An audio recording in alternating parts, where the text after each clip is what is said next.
18 марта, на улице плюс 5 градусов, идет дождь, набережная Газовиков падает.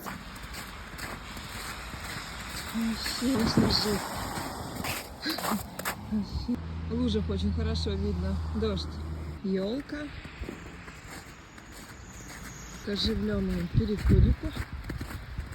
На качельках-то у нас качаются люди. Кусочек асфальта, травяк и Газовиковские реки. Вообще просто льет. Можно еще покататься с горок. Сейчас посмотрим, что там на спуске. Ой. Кстати, дорога здесь лучше, чем, конечно, там по набережной. Просто вся сырая. Вот это местечко мне нравится. Ух, на плиточку. Я так запарилась. Можно уже в спортзал идти. Вот, прошло 6 часов. Погода в корень не изменилась.